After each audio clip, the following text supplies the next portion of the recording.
Hi guys, I'm Mike and this is my 3000 GT.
So hey guys, this is my 3000 GT. This is a 1998 UK model.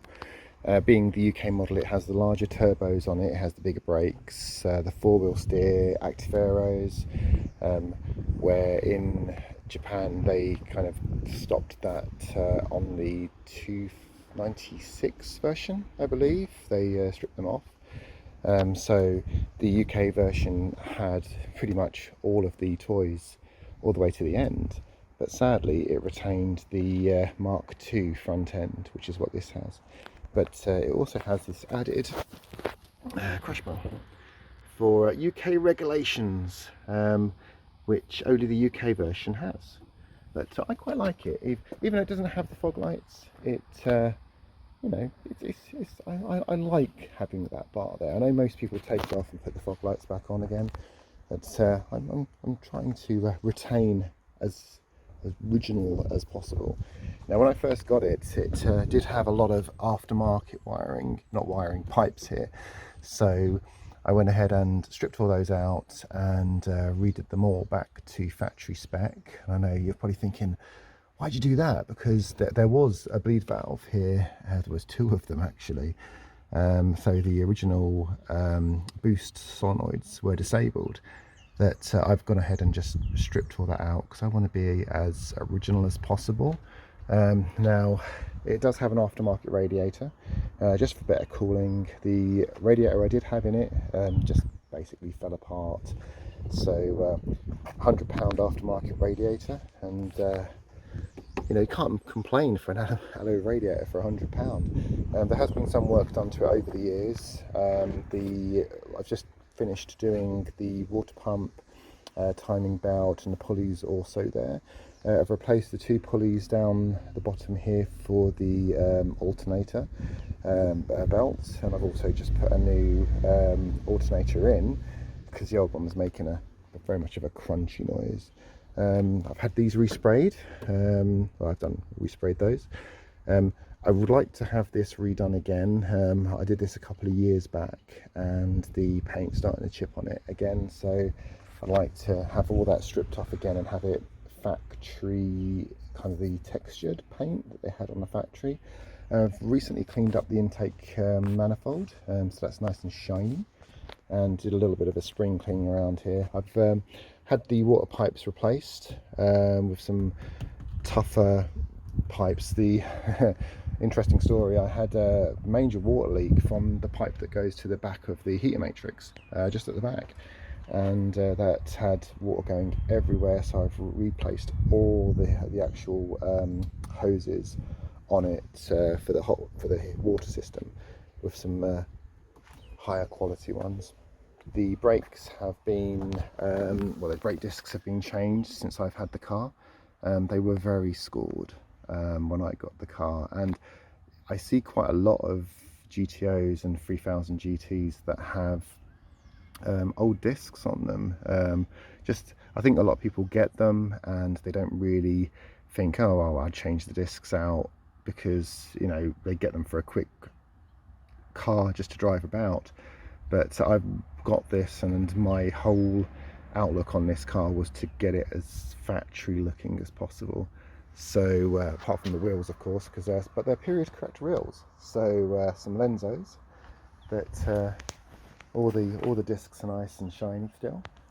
That the car has had a complete respray. So when I got it, it was a bit worse for wear. This car, the lacquer was peeling on it. The previous owner, well, the owner of this car had actually died, and he brought the car as a last hurrah kind of thing before he died, and but he ragged it. Basically, this car was ready for the scrapyard. The wheels were completely scuffed, and I've had to have the wheels completely redone. Now there are a couple of marks on them. That's my own stupid fault. That the bodywork, the wheels, the brakes, everything on this car was a mess. That it's over the years I've basically tried to fix as much stuff on this car as possible, and even weatherproofing the underside. It was pretty bad. That's my 3000 GT, which I'm going to be holding on to as much as I can. Let's move on to a project that I'm going to be doing on the next video, which will be I've went ahead and broke the studs on my fuel tank. So it did have a hesitation issue, so in changing quite a lot of the parts to try and figure out where the hesitation was coming from, I went ahead and changed the fuel pump. As you know, with the 3000 GT, it's held on with, I believe it's 5 or 6 studs onto the fuel pump, and the studs themselves are tiny and they break.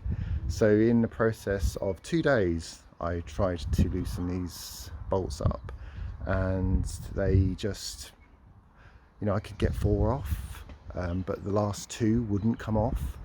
And I soaked them for 2 days with WD-40 penetrating fluids, and in the end up, they just literally, as soon as I put the socket on it and turned it slightly, it just let go. So the next video will be me getting in the back and fitting some new studs, which I'm going to do with the fuel tank still in the car.